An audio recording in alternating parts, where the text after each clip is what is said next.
Hello everyone, welcome back to Yos Yochitha and welcome back to one more blog. ఈరోజు మమ్మీది డాడీది anniversary అనమాట, 30th anniversary. And Karthika మాసంలో వచ్చింది కాబట్టి ఈరోజు ఏం సెలబ్రేషన్ చేసుకోవట్లా. బట్ మమ్మీ నేను సింహాచలం వెళ్తున్నాం.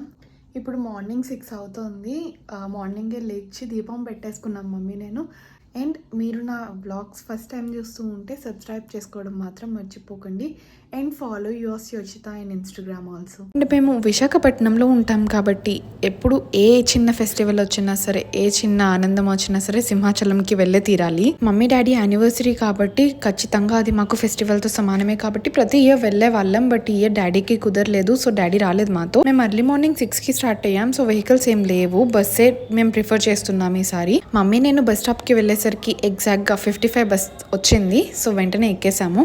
అండ్ బస్ అయితే చాలా ఖాళీగా ఉంది మార్నింగ్ కాబట్టి. అండ్ ఈ మధ్య ఫ్రీ బస్సెస్ కదా, అసలు బస్సెసే ఖాళీ ఉండట్లేదు. కూర్చోకూడదు, చూడు ఖాళీ బస్ మొత్తం ఖాళీ. ఎప్పుడైనా ఖాళీగా ఉంటుందా మనం బస్సు?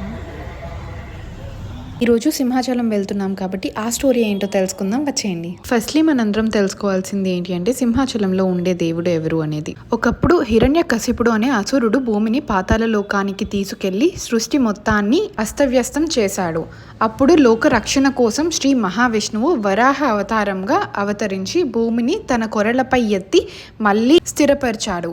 కానీ యుద్ధాంతంలో భూమి తాకిన రక్తంతో స్వామి శరీరం భయంకరంగా మారింది. అదే సమయంలో హిరణ్యకశిపుడు అనే మరొక రాక్షస రాజు తన కుమారుడైన భక్తుడు ప్రహ్లాదుడను హింసిస్తూ విష్ణు భక్తిని విడిచిపెట్టమంటాడు. కానీ ప్రహ్లాదుడు వెనకడుగు వేయలేదు. అప్పుడు శ్రీ మహావిష్ణువు నరసింహ అవతారంగా అవతరించి సంధ్యా సమయంలో తలుపు ముంగిట మానవుడు కాదు జంతువు కాదు అనే రూపంలో హిరణ్యకశిపుణ్ణి సంహరించాడు.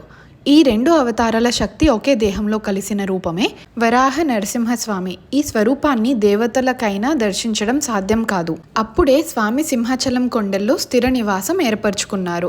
కానీ స్వామి రూపం అత్యంత ఉగ్రంగా ఉండటంతో లక్ష్మీదేవి స్వామిని శాంతింపజేయడానికి ఆయన వక్షస్థలమున తిష్టవేసింది. అప్పుడు నుంచే స్వామి వరాహ లక్ష్మీ నరసింహస్వామిగా ప్రసిద్ధి చెందారు. ఈ ఆలయంలో స్వామి విగ్రహం సాధారణంగా కనిపించదు. ప్రతిరోజు చందనం అలంకారంతో కప్పబడి ఉంటారు.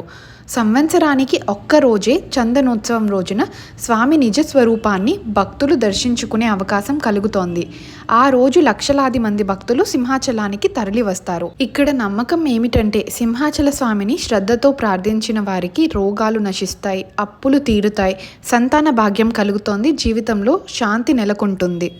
ఇంతటి అద్భుత శక్తి కలిగిన దేవుడు మన సింహాచలం వరాహ నరసింహస్వామి. సో ఎవరికైనా తెలియకపోతే ఈసారి నా వీడియోలో స్టోరీ తెలుసుకున్నారు కదా, మీకు ఎలా అనిపించిందో కామెంట్ చేసి చెప్పండి. So coming back to our video, మేము టెంపుల్ కి వచ్చింది November 20. ఈ రోజు అమావాస్య అంట. మార్నింగ్ 7కి వచ్చేసాం కదా, చాలా ఫ్రీగా ఉంది కొండ మొత్తం. సో ఖాళీగా ఉంటుంది అని ఫ్రీ దర్శనంకి వెళ్ళాం. బట్ లోపలికి వెళ్ళి చూస్తే 2 రూమ్స్ ఫుల్గా ఉన్నాయి. సో మళ్ళీ వెనక్కి వచ్చేసి 100 రూపీస్ టికెట్ తీసుకొని వెళ్ళాం లోపలికి. అండ్ ఈ రోజు జరిగినంత బాగా మాకు దర్శనం ఎప్పుడు జరగలేదు. అండ్ ఎప్పుడు స్వామివారు చందనంతోనే ఉంటారు. బట్ ఈ రోజు మాత్రం స్వామివారు బంగారు పాత్రతో వరాహ నరసింహస్వామి అవతారంలో కనిపించారు. దర్శనం అయిపోగానే బయటకి వచ్చేసి మళ్ళీ ఫోన్ కలెక్ట్ చేసుకొని ప్రసాదం తీసుకున్నాం. ప్రసాదం తీసుకొని అక్కడే కూర్చొని మమ్మీ నేను ప్రసాదం తిన్నాము. అయిపోయినాక కిందకి వచ్చేసాం బస్ దగ్గరికి. బట్ ఏం బస్సెస్ లేవు. టెంపుల్ కి లాస్ట్ టైం మేము జషుకి అన్నప్రసన్న చేసిన రోజు వెళ్ళాము. అండ్ టెంపుల్ అయితే చాలా బాగుంటుంది. లోపల ఫొటోస్ అవి తీయొద్దన్నారని చెప్పి నేను ఏం వీడియో క్యాప్చర్ చేయలేదు లోపల. ఎవరైనా సింహాచలంకి వెళ్తున్నారు అంటే ఈ టెంపుల్ కూడా ఒకసారి చూడండి. అండ్ లోపల సరౌండింగ్ చాలా పీస్ఫుల్ గా విత్ ఫుల్ ఫ్లవర్స్ అండ్ పూల చెట్లతో నిండి ఉంటుంది. టెంపుల్ కూడా చాలా బాగుంటుంది.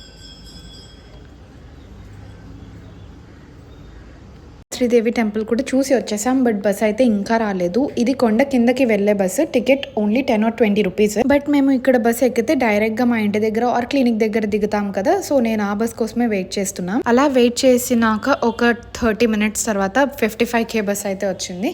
వెంటనే బస్ ఎక్కేసి అండ్ వెళ్ళిన బస్ కూడా చాలా ఖాళీగా ఉంది. అండ్ ఎక్కిన రిటర్న్ వచ్చే బస్ కూడా చాలా ఖాళీగా ఉంది, చూడండి మీరే. లాస్ట్ టైం మేము 9 o'clockకి స్టార్ట్ అయ్యాం సింహాచలంకి వెళ్ళడానికి. అండ్ బస్ అయితే అసలు ఖాళీగా లేదు. ఈసారి 7 o'clockకి స్టార్ట్ అయ్యాం కాబట్టి చాలా చాలా ఖాళీగా ఉంది బస్సు.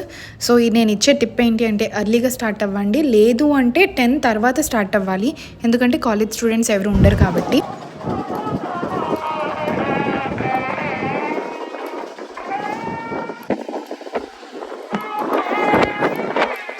ప్రతిసారి కార్లో వెళ్తాం కాబట్టి సీనరీ చాలా బాగా కనిపిస్తోంది. బట్ ఈసారి బస్సులో కూడా పర్లేదు బాగానే కనిపిస్తోంది అనుకుంటున్నా. పైనుంచి కిందకి వచ్చినప్పుడు చాలా ఖాళీగా ఉంది. బట్ ఎన్ఏడిలో ఇంతమంది ఫుల్ అయిపోయారు అనమాట. నెక్స్ట్ అక్క వచ్చారు. కొత్తగా ఏదో మోడల్ ట్రై చేశారంట, నాకు ఇచ్చేసారు అడ్రస్. సో మమ్మీకి విషెస్ చెప్పేసి అక్క మళ్ళీ రిటర్న్ వెళ్ళిపోయారు. ఈ మధ్య నేను కార్ డ్రైవింగ్ నేర్చుకుంటున్నా కదా, 11 o'clockకి ఆవిడ కాల్ చేసి రమ్మన్నారు. సో కార్ డ్రైవింగ్ క్లాస్ కూడా అయిపోయింది. అండ్ ఈ రోజు నా 5th డే అనుకుంటా కార్ డ్రైవింగ్ లో. Only half an hour class, 18 days కి హాఫ్ అన్ అవర్ క్లాస్, అందులోనే మొత్తం వచ్చేస్తుంది డ్రైవింగ్ అని చెప్పారు. సో ఆఫ్టర్నూన్ లంచ్ కి ఇంటికి వెళ్ళిపోతున్నాం. సో ఇలా గడిచింది నా రోజు అయితే. ఈ రోజుకి ఇంతే ఈ వీడియోకి. అండ్ నెక్స్ట్ వీడియోలో కలుద్దాం. అంతవరకు సెలవు, బై బై. అండ్ ఎవరికైనా ఈ వీడియో నచ్చితే లైక్, షేర్ అండ్ సబ్స్క్రైబ్ చేసుకోండి.